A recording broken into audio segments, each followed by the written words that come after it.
Hey everyone, hope you're having a good day. My name's Andy. My channel's Finding Value. Today we're going to do our daily technical analysis update of commodities, work our way through the dollar yields, precious metals, and commodities and ETFs that I follow. Give you my financial opinions, and if you guys need any help with anything or want to follow what I'm doing in this commodity bull market, you can check out finding-value.com. We do have discounts still, discounts the coupon code for monthly and yearly memberships. So let's dive in. Let's see what's going on. Today we've got the DXY. Is this going to turn? We're looking at yields. Yields are looking like they want to go lower. We are in a rising wedge. I kind of redrew it here as well as I could. And is this going to come back down? We're going to find out here in this next week, I think. We've got the 2-year yield looking like that wants to reverse here. So I redrew it on the bottom here, bunch of contact points. Drew it at the top, a bunch of contact points based off the closing prices. You have a pretty large selling pressure candlestick starting to form on the right-hand side on the tip here. To me, it looks like we could break to the downside, which it's going to un-invert the yield curve perhaps, and it's going to put in motion weakness in the dollar. So that is possible there. It's going to push, I think, gold, silver, platinum higher potentially if it does break out. And again, I'm talking before the breakout, but this does look like we have a good chance of breaking to the downside for yields on the 2-year. 10-year went down, but it doesn't look like it's ready to go lower.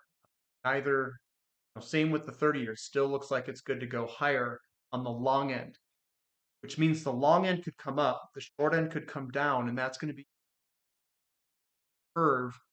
They call it the bear steepener. It could be uninverting that curve. And when that occurs, that is generally when we get slowdowns, generally speaking. So TYX, TNX, this is between the 10-year and the 30-year.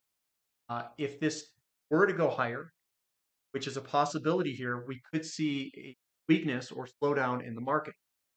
It may not occur immediately, though. Usually what happens is you bottom, start to come up. For this one, the weakness occurred over here, March, February of 2020. So it's got to uninvert to some degree. And again, I don't know how fast this will uninvert as well. Had a problem where the curve started to come back up in 07. Problem that occurred was in 2008. And again, here we started to come up about the year 2000. Problem occurred in 01. Slowdowns in the markets. So that's something we want to be watching. We want to see where this goes, how fast does it move, and what's it going to all look like if the curve starts to invert. Bonds were up today, but that's not necessarily a bottoming pattern. We still have lots of downside momentum, and we're going to have to watch it. We're going to have to see what happens. Are the yield curves? Is the curve? So basically, guys, why I'm focusing so much time on yields is because yields are what prices everything. Basically, the Federal Reserve, what they have done is everything in this system is based off of the yield curve and what yields are doing, because that's what's pricing all these assets, and the amount of liquidity in the system that they do on banks' balance sheet. I think those are the two big drivers of all assets at the time. And yes, money's going to rotate in the system differently, continually, I think, in commodities based off of the bond problem or inflation problem that these guys are facing. So we are still getting the boom bust cycles within an inflationary tilt to the upside. And that's why I'm focusing and trying to read all these in the short term on bonds and on yield. Basically, the yields are telling me where we're at in the cycle in terms of the business cycle and a potential slowdown. And then we're looking at liquidity, which you'll just look at the Fed's balance sheet, and it's been declining because they're doing QT. So we could see potential declines in overall markets. So looking at um, gold is looking like it's trying to put in a bottom here, moving sideways. And looking at silver, we had some selling pressure, but people are buying it back up. Makes me think that these areas would be good areas to look at because they generally do very well when the dollar goes down and the 2 year goes down on the short end of the curve. What some people call it a steepener or the uninversion of the yield curve, however you want to say it. Platinum, I think, is also going to do well as well in that type of market condition. So gold, silver, and platinum. When the yield curve starts to uninvert, we could see a problem, possible. Then you could get that sell everything type of event. It's bad enough, whatever it is, if it's bad enough. And if you get a sell everything type of event, they're probably going to reliquify the system, put money in it, do QE, do whatever the heck they want to do, which will then launch gold and silver and platinum all to the upside. Then you'll get that they'll go first, and then the next thing to go is generally end. Now, is this cycle done? Tough to say. The late cycle movers are generally energy, and they are still holding up quite strong. I mean, they sold off today, but they've been doing well. Or looking at where we are in the cycle, they've been broken to the upside for a lot. XEU to gold ratio is still low. It looks like it's trying to bottom out. Got to see this all kind of move to the upside. These generally do very well in a reliquification. So they printed money here. I don't know if they did it here. I think they did it back here. QE reliquification.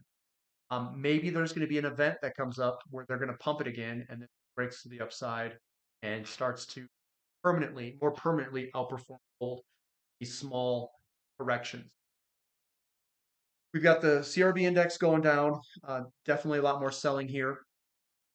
Oil, the main culprit, but we're still above pattern here. So we have more of a retest type move back or heading higher. We're seeing definite underperformance of commodities today, pullback move, oil getting sold off quite hard. And the overall markets, I think, were pretty resilient today. Yeah, I think they actually ended up a little bit today, which they did. Ended up about 0.8%. So the ratio is definitely down today. We could see a further pullback there, possible. GDX down a little bit, but it does look like it's trying to put in a basing pattern, slight bottom. We'll see how that works across the board, GDXJ and silver. Crude oil getting smacked on the head. I wrote the support level yesterday here saying, you know what, we could come back here. Dollars, $78 in range is a possibility. You have a little wick at the bottom. We did bounce off the bottom just a teeny bit. It's this guy here, but not a reversal candlestick. That so we'll see if we can base out around this $8-ish area. ETF gas up a little bit, momentum still downside. We'll see if that can turn around. Nat gas actually pretty good for Henry Hub. This does look like it's trying to base and work its way on higher. So again, nat gas can start working down up. Natural gas priced where it's at is incredibly cheap relationship to all the other assets. XOP selling off today, not as much as oil, and we do have a little wick at the bottom. We're right at this resistance neckline here. And we came up, hit our head. There's the head, the shoulder, and then we're looping back around. I said, hey, you know what? We could come back and loop back around here. That is what we're doing. So again, I don't like jumping in front of this type of selling pressure momentum. I'm going to wait and see what happens next days, week, see how this thing bottoms out. OIH doing the same thing, a little bit more selling pressure, a little bit stronger close to the downside. This turning point started here with this bearish engulfing. So that generally works its way lower. We're working our way lower. We're still underneath a little bit of resistance here. And we could come back a little bit in the short term, have a short-term pullback. Sprott Physical Uranium Trust actually hanging in there quite well today. This could be a reversal candlestick. That is a hammer candlestick. So what it did, came down throughout the day, sold off, and reversed and came back on up. So the momentum towards the end of the day is to the upside. And we'll see if that momentum can continue and if we can get a bounce here. See what the bounce looks like. The weak bounce could roll over. Stronger bounce, and we could really rally from here and work our way on up. URA, getting that same type of hammer candlestick. Now we're just monitoring the bounce. Same with URNM and same with URNJ. We all have those little wicks at the bottom, little reversal type moves. We got to see what the bounce looks like. TAN also putting in a little bit of a bounce right at support at that $48 mark, $47.93, if it holds. We've got COPX right on support of that channel. Again, we'll see if this thing holds here and what copper does. We'll look at copper coming up here. Lithium up a little bit. That does look a little bit more encouraging to see if we can get a bounce here to move back within the pattern. So that occurs. Same with REMX. It looks like we're trying to put in a little bottoming pattern. Maybe we get back within the pattern. We'll see there. The S&P 500, as weird as it is up 0.81%. Again, there's momentum to the downside. We got to see some more buying pressure to turn that momentum around. NASDAQ, surprisingly, doesn't look horrible. It looks pretty good. This is a bullish engulfing here. Came on back to the bottom, and that bottom's holdings. What a bounce looks like if it's try to put a bounce here. Sometimes they break down, they come up, and then they roll back over. So I'm not in the clear yet below this trend line. Looking at the banking sector, surprisingly, it's up. Doesn't look great. The momentum's definitely to the downside, but it is a candlestick that looks like we could try to move on higher. So we'll see what goes on there. Emerging markets, even though we had a weaker dollar today, right? Yeah, weaker dollar, weaker yields. It has not turned around yet. Maybe it doesn't believe it. We'll see if we get emerging markets to turn around here. XHB bouncing, but it's not a reversal candlestick yet.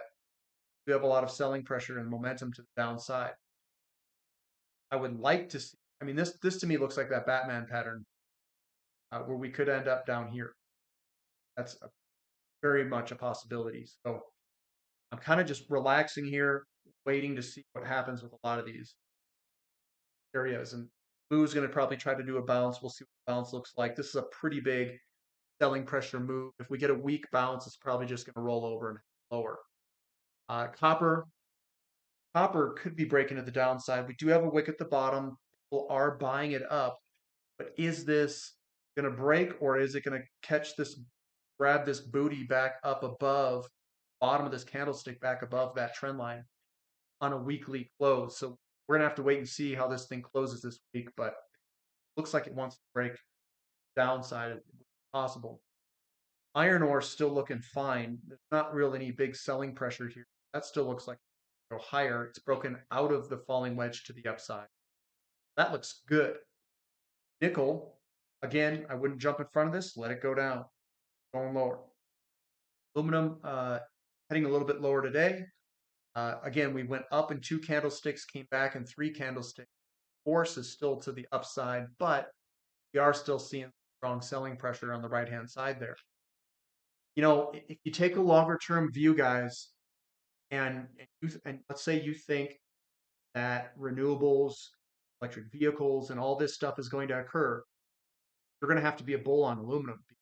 Aluminum is what a lot of these transmission lines, there's a lot of aluminum in a lot of these transmission lines, steel, there's all sorts of stuff that is used for, you know, this new transition to occur. So if we're going to do this transition, aluminum should be strong, copper should be, nickel should be stronger than what it is, et cetera, et cetera.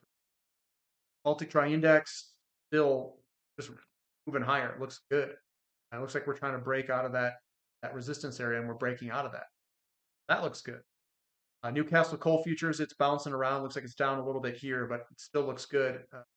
That general location of basing that. Bitcoin up a little bit today, 1%. It still looks pretty good, actually. bad at all. It looks good to go higher. Very weird.